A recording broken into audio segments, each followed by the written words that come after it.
Well, this is the year of the tree in Richmond Park, and it's been pioneered by the conservation charity Friends of Richmond Park. The symbol for it is this magnificent veteran royal oak, and we're going to be talking about that more in a moment. But joining me, Simon Richards, the park's manager, and Gillian Jonusas, an arboriculturist for the Royal Parks. I am allowed to just say tree officer. It's a good word, that, though. Simon, what are we managing here in terms of numbers, and how do you achieve it? So Royal Parks manage, we think, around about 130,000 trees in Richmond Park, 2,500 acres. It's the biggest estate, in London. That's made up of all sorts of things, largely the oak, the beech, the sweet chestnut and the horse chestnut, which were originally planted to provide feed to the deer. So always remembering this is a deer park.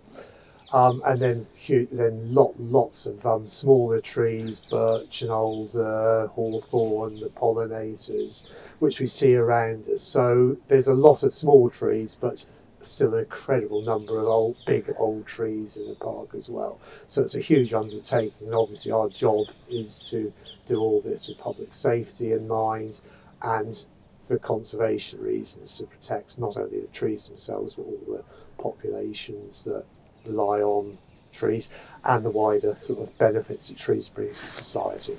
Gillian, talking about that wider benefit, what do generally trees mean to you, and specifically this royal oak? Well, the royal oak is a lovely example of all the big old trees that we've got in the park. It's a fantastic habitat. If you look at the tree itself, you can see all the hollowing of the trunk and the cracks and seams and nest holes, which is excellent for wildlife. But it's also an amazing symbol of resilience. It's been here for literally hundreds of years.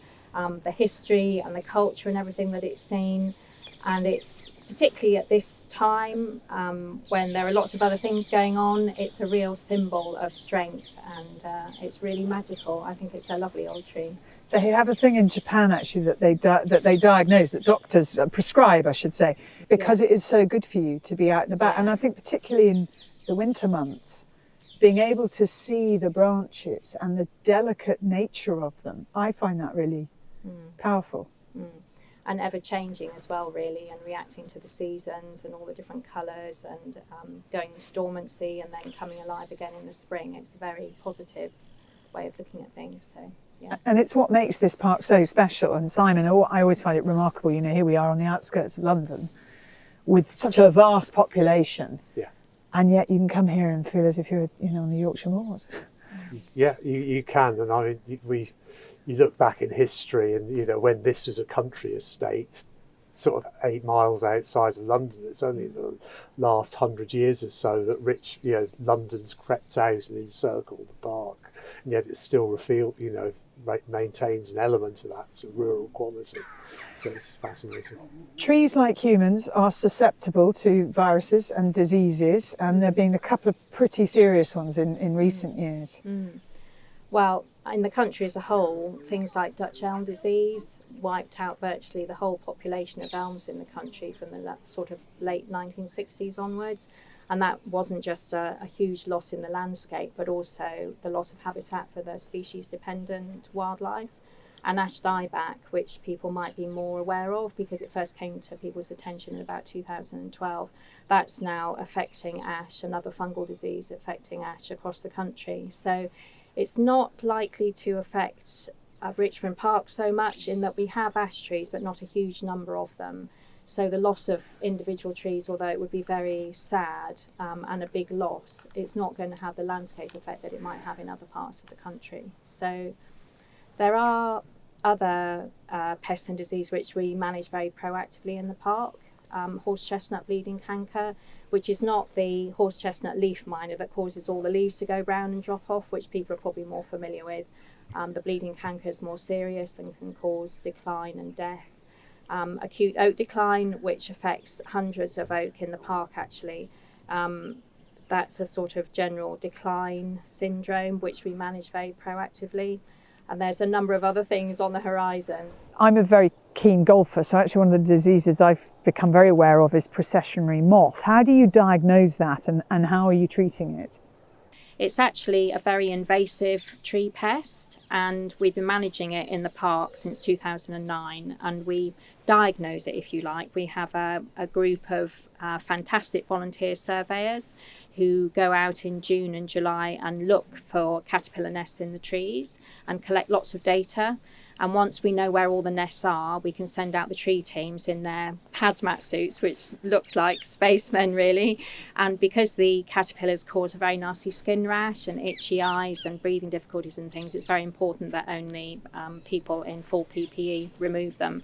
So that's quite a massive logistical exercise, but it's been very successful in keeping the population of OPM within sort of manageable levels. So, yeah. How big a team have you got, Simon, working on the trees? So it varies seasonally, but I mean, there's probably not a week goes by in the year when we don't have a tree team working here doing something, so be it winter pruning or safety work. But they're a team of contractors. I think last week we had 3 separate teams working in the park, so there's so much different sorts of work that need to be done, and then some of it's seasonal. The oak Precessionary moth sort of takes over July and August really, sort of removing all the nests from the trees. And then clearing up after storms. We had, this year's been very notable in the summer months. We had several very windy weekends, quite a lot of damage, several trees collapsed and things like that. So there's always, a reactive element to what we do, as well as the sort of more long-term planning for the conservation end of it. So it's very varied. And planting, I assume. How many trees do you plant every year? I think probably people will be surprised because we probably plant around 50 to 100 large trees on average. So trees which you recognise are big enough they sit in a crate to protect them from the deer being eaten.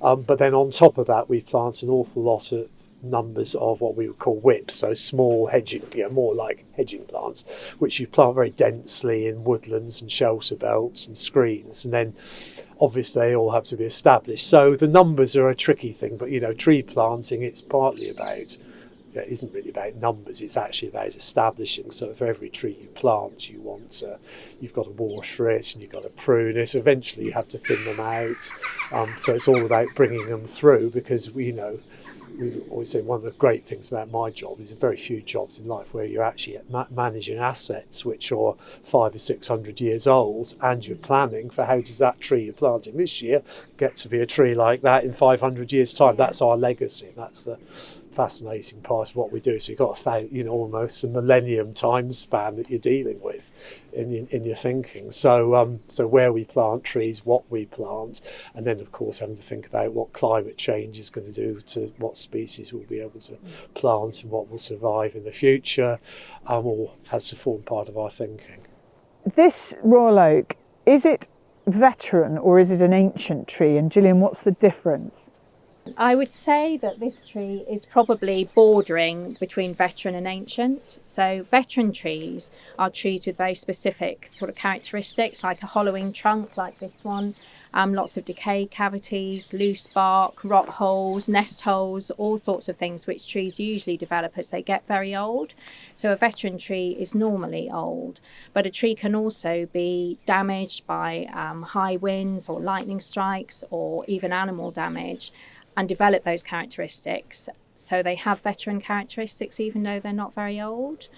An ancient tree is a tree which is very old for its species, but an ancient oak tree could be anything from sort of 700 to 1,000 years old. They get very, very old. This one does look, I think, particularly full of character. And it's if it was a person, you'd say it's quite squat, yes, and strong, low centre of gravity, yes, very sturdy. Very sturdy. Yes. I think it's a solid person. Yes, and it's got actually very good skin. It's wrinkled, but it's not. It's not. No, there's no signs of sort of necrosis or disease or anything like that. So it's got some fantastic moss and lichen and things growing on it as well, because it's very old. So the reason it's become like that shape is because it was basically, when it was small, it was not what we'd call a working tree. So historically, trees were managed by pollarding, which basically means cutting all the branches off about 2 or 3 meters above the browse height of the deer, and all that branch material that was cut off was used for firewood or feeding livestock, or sometimes fencing materials, and sometimes, if they were very big, even sort of building planks, and sometimes even shipbuilding. But while that was going on and keeping the crown very small, the trunk just gets bigger and bigger and bigger as it grows. So although the tree gets very big and wide, the crown is small. And so it becomes much less susceptible to wind damage and that sort of thing. So it becomes very squat and sturdy, and it's got the characteristic sort of contorted, twisting branches of English oak. But it means that pollards often lived much longer than trees which weren't pollarded. And that's one reason why we've got so many veteran and trees in the park, because they were all pollarded many hundreds of years ago. This oak is protected by beautiful fencing, I must say. It's really lovely, and there's a lot of it in the park. Why have you done that? Increasingly, what we found, because these trees are, I wouldn't say unique, but they are incredibly rare to have trees this age in a public park. And people, you see the above ground part of the tree, you don't always understand what's going on below the ground and the roots of trees, which are very susceptible to trampling. And as the park has got busier over the years, increasingly we find people, it's all that we love to, commune and hug trees, don't we? All do it. But with these old trees, actually, that love can also cause damage. So the fencing's here for 2 reasons. They're very fragile, these old trees, and there's a real issue because you don't want to intervene with them. If you have to intervene with them, it can, do damage to the tree, and you don't want that to happen. So it's trying to balance that fragility with protecting the trees and allowing them to sort of continue to thrive, and the fungal communities that live on the roots. So by fencing, if the tree's fragile and it sheds a limb, then it's going to shed it into an area where hopefully there's not going to be anybody underneath. And the fencing obviously just allows the soil ecology to re-establish, the worms to do their stuff, and hopefully that that's what sustains, in large part what sustains the trees going forwards. So if you're coming in here for a picnic, don't go through the fence and because that is protecting the roots, not just the tree. So we would say, lean on the fence, have a look at it. There's plenty of other trees you can do that too in the park, but these ones, they are, yes, we've got around about just over 1,000 veteran trees in the park, but we're probably one of the top 5 sites for veteran trees in the UK. So they are precious, they're rarer than listed buildings, so we've got a job to look after them. That's our duty. How important are the trees here to the wildlife in the park?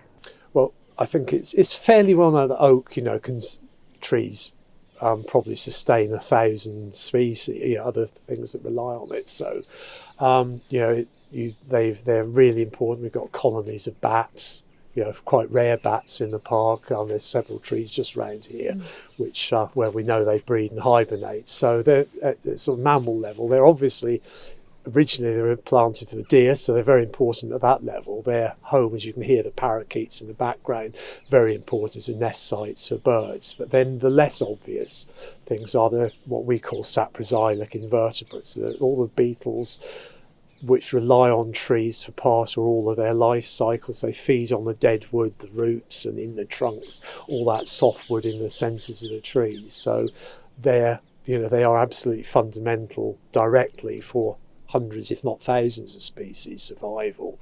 But then indirectly, of course, trees, their role in climate change, providing shade, cooling the temperature, cleaning the air for us. So they are incredibly, so indirectly that affects all species on Earth. So, there's directly and indirectly they are so important.